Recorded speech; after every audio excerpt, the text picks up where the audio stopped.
కస్టడీకి అప్పగించాలంటూ కూడా ఈడీ ఒక అంటే వాదన వినిపిస్తోంది. సో ఇట్లా నేపథ్యంలో ఈ నడుస్తున్నటువంటి క్రమంలో 15 రోజులు ఇవ్వాలన్నటువంటి మాట్లాడినటువంటి అంటే కోరుతున్నటువంటి క్రమంలో కవిత కోర్టు అవర్లో చాలా కీలకమైనటువంటి వ్యాఖ్యలు చేయడం జరిగింది. ఇది కంప్లీట్లీ ఒక పొలిటికల్ లాండరింగ్ కేసు, ఇది మనీ లాండరింగ్ కేసు కాదు, ఇది పొలిటికల్ లాండరింగ్ కేసు అంటూ కూడా మాట్లాడారు. కేవలం రాజకీయ కక్షలో అంటే రాజకీయ కక్ష సాధింపుల వేధింపుల పరంగానే దీన్ని చూడాలి, ఇది ఎట్టి పరిస్థితుల్లో ట్రాన్స్పరెన్సీ లేదంటూ కూడా కవిత మాట్లాడిన మాట ప్రధానంగా వినిపిస్తుంది. తో పాటు సో ఏ తప్పు చేయలేదు, ఎట్లా అయితే లోపలికి వచ్చానో కడిగిన ముత్యం లాగా, అంటే ఏదైతే నింద ఆరోపణలతోటి నేను లోపలికి వచ్చానో బహుశా నన్ను జైల్లో పెడతారు కావచ్చు అంటూ కూడా మాట్లాడింది. అంటే ఇప్పటివరకు మనం చూడొచ్చు, మనీష్ సిసోడియా మొదలు నిన్న కేజ్రీవాల్ వరకు కూడా అందరినీ జైలుకు తరలిస్తున్నటువంటి పరిస్థితి మనం చూసాం. సో ఇట్లా నేపథ్యంలో కవిత కూడా అంటే ప్రిపేర్ అయింది స్పష్టంగా తెలుస్తోంది. సో ఇప్పట్లో బయటికి రారు అన్నది కూడా తన మాటల్లో అర్థమవుతోంది. సో పొలిటికల్ గేమ్ చేంజింగ్ ఎట్లా నడుస్తుందో చూస్తున్నాం.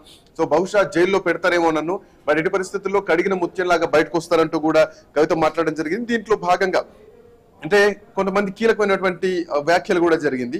ఈ కేసులో ఎవరైతే నిందితులుగా ఉన్నారో వాళ్ళు 50 కోట్లు భారతీయ జనతా పార్టీకి ఇచ్చారు, ఇంకొకరు ఎలక్టోరల్ బాండ్ల రూపంలో విరాళంగా ఇచ్చారు అంటూ కూడా సౌత్ కు సంబంధించినటువంటి ఒక కీలకమైనటువంటి వ్యక్తి గురించి కవిత మాట్లాడడం జరిగింది.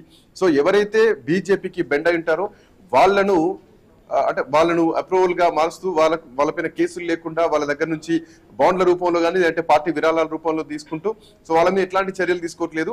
సో ఇది ఒక వాంటెడ్లీ చేస్తున్నటువంటి చర్య అంటూ కూడా మాట్లాడడం జరిగింది. సో ఇట్లా నేపథ్యంలో కవిత మాట్లాడిన మాటలు నిజానికి సంచలనంగా కనిపిస్తున్నాయి. సో ఆత్మస్థైర్యాన్ని మాత్రం ఎవరు దెబ్బతీయలేరు, ఖచ్చితంగా అంటే దీనిపైన ట్రాన్స్పరెన్సీ మాదుంది, మేము నిజాయితీగా ఉన్నామంటూ కూడా మాట్లాడుతున్నారు. సో ఈ రోజుకు ఈ కస్టడీ ఏదైతే ఉందో ఈడీ కస్టడీ అది ఇవాళకి ముగుస్తున్నటువంటి క్రమంలో ఆమెను కోర్టులో ప్రవేశపెట్టారు.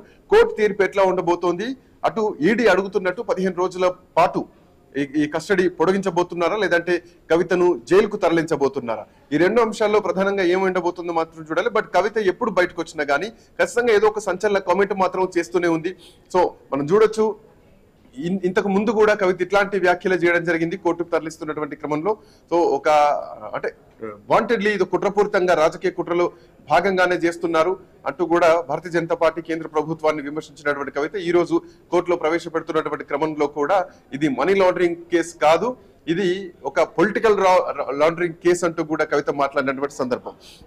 సో ఇట్లా నేపథ్యంలో దీంట్లో ఇప్పటికే ఈ కేసుకు సంబంధించి అరవింద్ కేజ్రీవాల్ ను కూడా అరెస్ట్ చేయడం జరిగింది. సో అరవింద్ కేజ్రీవాల్ ప్రస్తుతానికి కస్టడీలోనే ఉన్నారు. కవిత కస్టడీ కూడా పొడిగిస్తే కనుక సో ఇద్దరిని కలిపి విచారించే అవకాశాలు ఎంతవరకు ఉన్నాయనేది మాత్రం ఇప్పుడు మీరు చెప్పినట్టుగానే కవిత కస్టడీ ఏదైతే ఉందో కోర్టు పొడిగించినట్లయితే ఇద్దరికి కేజ్రీవాల్ కు అలాగే కవితను ఇద్దరిని కలిపి విచారిస్తే ఇద్దరికి ప్రధానంగా మ్యూచువల్ గా ఎదురయ్యే ప్రధాన ప్రశ్నలు ఏమై ఉండొచ్చు?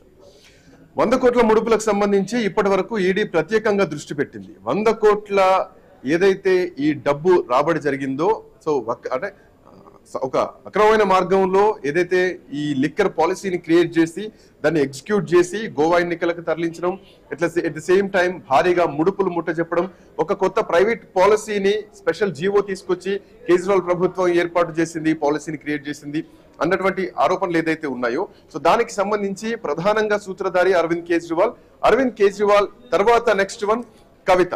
సో కవితను అంటే అరవింద్ కేజ్రీవాల్ డైరెక్ట్ టచ్ చేయాలంటే కనుక కవితను చాలా రోజుల నుంచి ఎదురు చూస్తోంది ఈడీ కవితను అరెస్ట్ చేయడానికి. కవిత సుప్రీంకోర్టుగా వెళ్ళడం జరిగింది. సుప్రీంకోర్టు ఫైనల్ గా సంబంధం లేదు, సో విచారణకు హాజరు కావాల్సిందే, మాకు సంబంధం లేదు, ఈడీ విచారణ సంస్థలు ఏవైతున్నాయో అంటే అరెస్ట్ కు మేము అడ్డుకోలేమని చెప్పేసి కోర్టు చేతులెత్తేసినటువంటి క్రమంలో కవిత అరెస్ట్ తర్వాత సో ఇప్పుడు ఏమేమి ఇన్ఫర్మేషన్ లాగారు, గతంలో కవిత సెల్ ఫోన్లను కూడా వాళ్ళు హ్యాండ్ ఓవర్ చేసుకున్న విషయం తెలుసు. మనం దరిదాపు 10 నుంచి 12 కవిత ఫోన్లను కూడా ఈడీ హ్యాండ్ ఓవర్ చేసుకుంది. సో దాంట్లో ఎట్లాంటి సమాచారం సేకరించారు, ఏమేం సాక్ష్యాలతో ఉన్నాయి, ఇవన్నీ కూడా ఈడీ దగ్గర పక్కా సమాచారంతో కవితను అరెస్ట్ చేయడం జరిగింది. బట్ ఇప్పుడు ఈ 100 కోట్ల ముడుపులు ఏవైతే ఉన్నాయో కేవలం ఈ 100 కోట్ల చుట్టూ మాత్రమే ప్రస్తుతానికి ఈడీ ఇన్వెస్టిగేషన్ జరుగుతోంది. దీంట్లో భాగంగా ఇప్పటికే అరవింద్ కేజ్రీవాల్ ని కస్టడీకి తీసుకున్నారు.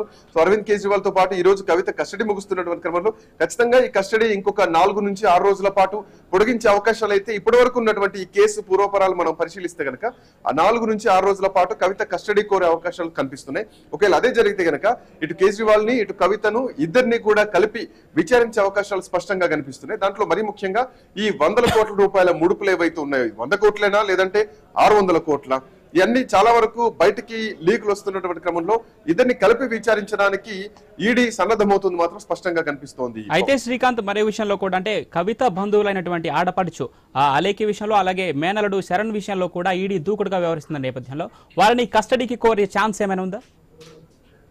ఇప్పటికే కవిత భర్తకు గతంలోనే దీనికి సంబంధించి అంటే విచారణకు రావాలంటూ కొన్ని పిలుపులు ఇచ్చారు ఈడీ నుంచి, విచారణకు రావాలంటూ కూడా గతంలో కోరడం జరిగింది. బట్ వీళ్ళు విచారణకు వెళ్ళలేదు. సో కవితను పరామర్శించడానికి కేటీఆర్ గానీ హరీష్ రావు గానీ శోభమ్మ కవిత వాళ్ళ అమ్మ వీళ్ళు వెళ్ళడం జరిగింది. కేసీఆర్ ఇంతవరకు కూడా దీనిపైన రెస్పాండ్ అవ్వలేదు. బట్ కవితకు సంబంధించి ఇప్పటికే వాళ్ళ బంధువులలో కూడా సోదాలు చేయడం జరిగింది. ఎవరిని పిలుస్తారు, అనుమానంగా ఎవరున్నారు, ఎక్కడ ట్రాన్సాక్షన్స్ ఏమేమి జరిగినాయి, కవిత ద్వారా ఎన్ని అంటే ఎంతమంది అకౌంట్స్ ని కవిత యూజ్ చేయడం జరిగింది, ఎక్కడెక్కడి నుంచి ట్రాన్సాక్షన్స్ చేయడం జరిగింది. సో ఇది ఈ కస్టడీలో ఏదైతే విచారణ జరుగుతుందో సో దాంట్లో వచ్చినటువంటి ఆధారాలను బట్టి మిగతా వాళ్ళని విచారిస్తారు. బట్ ఇక్కడ ఉన్నటువంటి మెయిన్ పాయింట్ ఏంటంటే కవితను అరెస్ట్ చేసిన తర్వాత వీళ్ళందరినీ విచారించాల్సినటువంటి అవసరం ఉంటుంది. ఒకవేళ కవిత దాకా వెళ్ళాలంటే చిన్నగా అడుగులు వేస్తూ వీళ్ళందరినీ విచారిస్తూ ఆ తర్వాత కవిత గారికి రావడమే మెయిన్ టార్గెట్. కేజ్రీవాల్ టచ్ చేయాలంటే కవితను ఫస్ట్ విచారించాల్సినటువంటి అవసరం ఉంది. సో ఇప్పుడున్నటువంటి పరిస్థితుల్లో బహుశా కవిత దగ్గరే పూర్తి సమాచారం ఉండి కవిత దగ్గరే పూర్తి ఆధారాలు ఫోన్లు ఉన్నాయి కాబట్టి ఆ విచారణలో భాగంగా వీళ్ళ ప్రమేయం ఎంతవరకు ఉంది అన్నది విచారణలో భాగంగా ఉంటుందేమో కానీ వీళ్ళని అరెస్ట్ చేస్తారన్నది మాత్రం ప్రస్తుతానికి చెప్పలేము. ఎందుకంటే ఇది ఒక రాజకీయ కోణం చూస్తే కవిత ఇంపార్టెంట్ అవుతుంది. కవితకు సంబంధించిన కుటుంబ సభ్యుల్ని దీంట్లో పెద్దగా ఇన్వాల్వ్మెంట్ చేయకపోవచ్చేమో అన్నది మాత్రం ప్రస్తుతానికి మనం అంటే ఇప్పటి వరకు ఉన్న ఈ కేసు పరిస్థితులను చూస్తే అర్థం చేసుకోవచ్చు. రైట్ గా బెయిల్ రానట్లయితే అదే విధంగా ఈడీ అభ్యర్థులను కోర్టు తోసిపుచ్చితే కవితను జైలుకు తరలించే అవకాశం ఉందనుకోవచ్చా? ఎస్, ఖచ్చితంగా. ఇప్పటికే మనం మనీష్ సిసోడియా విషయంలో అదే చూసాము, మాగుంట రాఘవ విషయంలో అదే చూసాము, అరుణ్ రామచంద్ర పిల్లయ్ కానీ విజయ్ నాయర్ విషయంలో కానీ అందరి విషయంలో మనం చూసాం. ఖచ్చితంగా అందరూ జైలుకు పోయిన వాళ్ళే. కొద్ది రోజులు కస్టడీలో 6 రోజుల లేదంటే ఈడీ కోరిన 10 రోజుల కస్టడీలో ఉన్న తర్వాత అక్కడి నుంచి జైలుకి తీసుకెళ్తారు, తీహార్ జైలుకి.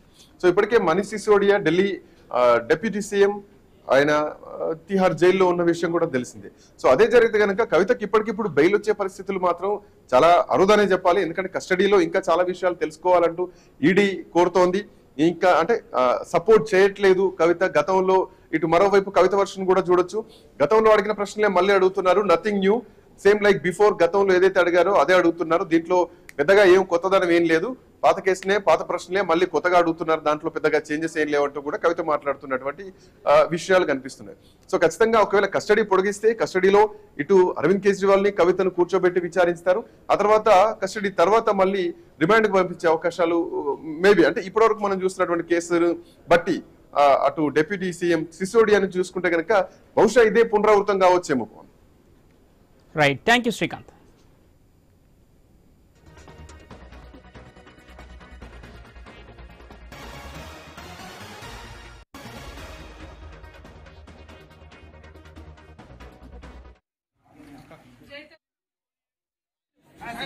అడిగిన ముఖ్యంగా బయటకు వస్తాను నేను టెంపరీగా జైల్లో పెట్టొచ్చు. मैडम हिंदी में कुछ बोलिए. This is not a money laundering case, it is a political laundering case. One accused has already joined BJP.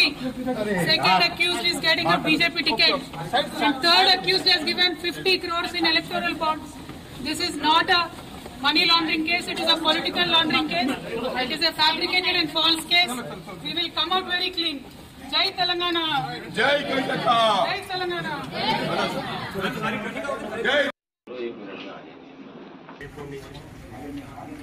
Jai Telangana. Jai KCR.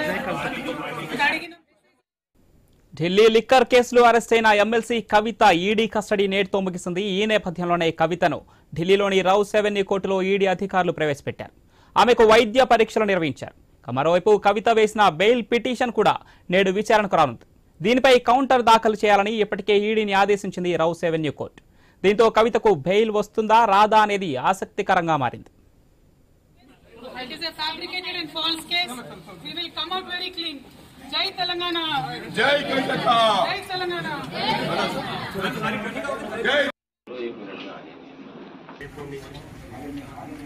Jai Telangana. Jai KCR.